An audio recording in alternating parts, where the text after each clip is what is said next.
हम एक जलसे में तकरीर कर रहे थे, एक बड़ा मियां उठे 65 साल की उम्र, 65 साल वाले खड़े हुए हजरत, कहने लगे मौलाना जब नबी जान से ज्यादा करीब है तो दिखाई क्यों नहीं पड़ती? बात समझ में आ रही है ना भाई? हजरत इधर बैठे हैं, हजरत इधर, मेरी जान इधर है, तो ये मुझे देख रहे हैं, ये भी देख रहे हैं, तो कहने लगे जब नबी जान से भी ज्यादा करीब है तो दिखाई क्यों नहीं पड़ती? बात समझ में आई है ना? मैंने कहा चाचा उम्र कितनी हो गई? कहने लगे मौलाना 65 के पार है, यानी 65 से भी उधर है। बात समझ में आई है ना? हमने कहा दाढ़ी के बाल सफेद हो गए, सर के बाल सफेद हो गए, ईमानदारी से बताओ चाचा तुम्हारे जिस्म में जान है कि नहीं? अच्छा, बूढ़े आदमी को गुस्सा भी जल्दी आता है, बोलो बोलो, ऐसा है कि नहीं है ना? अगर कुछ कहने लगो तो बूढ़े आदमी को गुस्सा हो। देखो उधर चचा बैठे हैं, वो कह रहे हैं बिल्कुल ठीक कह रहे हैं, उन्हें बहुत आता होगा। बूढ़े आदमी को बहरहाल गुस्सा जल्दी आता है। तवज्जो है? हमने कहा चाचा ये बताओ उम्र कितनी हो गई? तवज्जो, टेक्निकल जुमला। कहने लगे मौलाना 65 के पार। मैंने कहा दाढ़ी सफेद, सर के बाल सफेद, ये बताओ तुम्हारे जिस्म में जान है या नहीं? बंगाल वालों, रात के 2 बजने वाले हैं, इधर बैठे हो, ईमानदारी से बताओ तुम्हारे जिस्म में जान है? घबरा क्यों रहे हो तुम? जिसके है वो बोलो है। हाँ पक्का है ना? घबराइए मत। जब बड़े वाले मौलाना आएंगे, सबसे बड़े वाले जानते हो, उनका नाम है हजरत अल्लामा मौलाना मुफ्ती मलकुल मौत। समझ रहे हो? तो अच्छे अच्छों की आंखें फट जाती हैं, फट ऐसे ऐसे। अच्छा, कभी ये मालूम किया आपने कि ये मौत के वक्त आंखें क्यों फटती हैं इंसान की? कभी किसी की रूह निकलते तो देखी होगी आप लोगों ने? लास्ट वक्त में, जब लास्ट स्टेज पे होता है इंसान तो रूह निकलती है। मालूम है कहां से निकलती है रूह? और लास्ट में रूह कहां की निकलती है? सबसे पहले रूह निकाली जाती है कदमों की। बहुत दूसरों पे जुल्म किए हैं, अब भाग कहां को भागेगा? पैरों की रूह निकाली जाती है, लास्ट में आंखों की रूह निकाली जाती है, ताकि इन आंखों से अपनी बेबसी का मंजर देख ले। बात समझ में आ गई है ना? अपनी बेबसी का मंजर देख ले, और पूरी जिंदगी में जितने गुनाह किए हैं वो सामने आ जाते हैं। अब वो देखता है घूर घूर,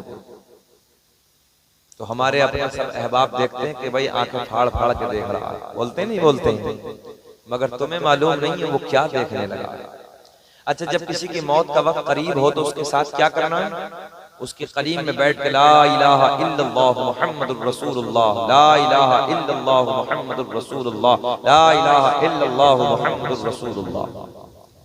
और उससे बोलना नहीं है कि तू पढ़ ले, बोलना नहीं है, बल्कि उसके करीब में बैठ के कहना ला इलाहा इल्लल्लाह मुहम्मदुर रसूलुल्लाह।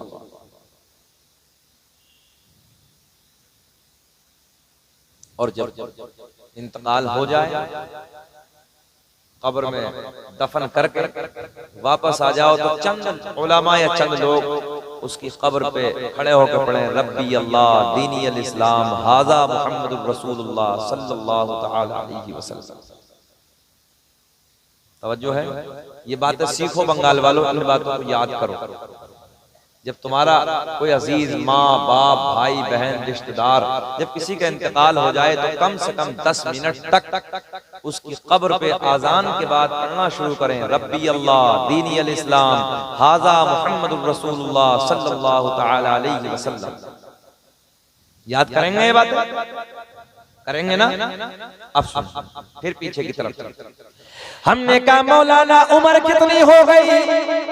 कहने लगे हजरत 65 के पार। मैंने कहा सच बताओ कि जिस्म में जान है कि नहीं है? कहने लगे मेरे जिस्म में अगर जान ना होती तो मैं चलता फिरता कैसे? आपके जिस्म में तो सबके है, घबराओ मत, बोलो मुस्कुरा के है। हाँ अच्छा, आप में हर कैटेगरी का आदमी बैठा है, कुछ 50 साल वाले भी, 25 साल वाले भी हैं, 20 साल वाले भी हैं। इतनी इतनी आपकी उम्र हो गई।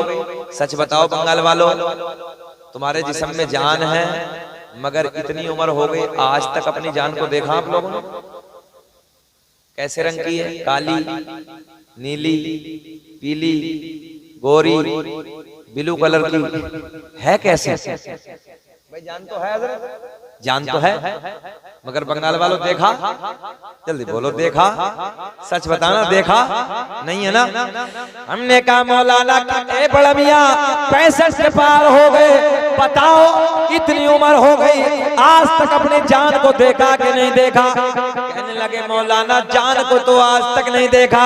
मैंने कहा 65 साल की उम्र हो गई, जान आज तक नहीं देखी, जाने कायनात के चक्कर में पड़ गए। तवज्जो है, जाने कायनात के चक्कर में पड़ गए।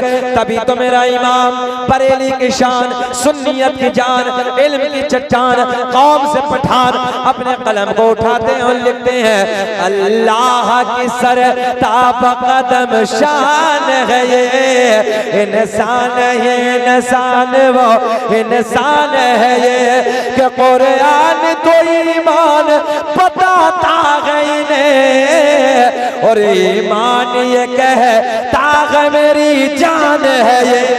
नारे तकबीर, नारे रिसालत, हजरत अल्लामा मौलाना मुफ्ती शकील अहमद साहब, नारे तकबीर, नारे रिसालत। सुभान अल्लाह। आओ अपने नबी की शान बयान करते हैं। तवज्जो तवज्जो, शहरे मदीना है, मेरे आका का प्यारा मदीना है। गया कोई मदीना आप लोगों में से? इधर कोई कौन है? अच्छा अच्छा, अल्लाह खुश रखे, हाथ उठाओ। अल्लाह सलामत, आप भी गए? माशाअल्लाह। अच्छा, अल्लाह सलामत रखे। दुआ करें कि इस साल मैं भी हज के लिए जा रहा हूँ। सुभान अल्लाह। और अब ज्यादा दिन नहीं है, 20 से 22 दिन है बस जाने के, 20-22 दिन। इंशाअल्लाह हम भी मदीने की हाजिरी के लिए जा रहे हैं। सुभान अल्लाह। मैं भी फर्स्ट मर्तबा जा रहा हूँ। सुने, मेरे आका का मदीना बड़ी शान वाला है। इसी मदीने में मेरे आका के कुछ गुलाम देहात के रहने वाले हैं। मदीने से 2-4 किलोमीटर, एक बंदा इधर देखे, 2-4 किलोमीटर फासले से, 2-4 किलोमीटर दूर, जैसे कि आपकी इस बस्ती से 2-4 किलोमीटर कोई गांव हो, देहात हो, ऐसे मदीने से 2-4 किलोमीटर देहात पे मेरे आका से प्यार करने वाले, मेरे आका के गीत गाने वाले, मेरे आका से मोहब्बत करने वाले, मेरे आका के गुलाम मदीने में आते हैं, आका से मुलाकात के लिए आते हैं, जाने कायनात से मुलाकात के लिए हाजिर होते हैं, मस्जिद नबी में हाजिर होते हैं। दोपहर का वक्त है। कौन सा वक्त है? जरा बोलो जल्दी, ऊंचा। दोपहर का वक्त है, मस्जिद नबवी का सहन है। हाय हाय, सुभान अल्लाह, क्या इज्जतों वाला है मदीना, क्या शान वाला है मदीना। जब मदीने की याद आती है ना, तो हर इश्क, हर दिल यही कहता है, कोई जन्नत में ऐसी रौनक कहाँ जैसी रौनक नबी के मदीने में है। और गुलों में, गुल कहते हैं फूलों को, और गुलों में बसी ऐसी खुशबू कहाँ जैसी खुशबू नबी के पसीने में है। मेरे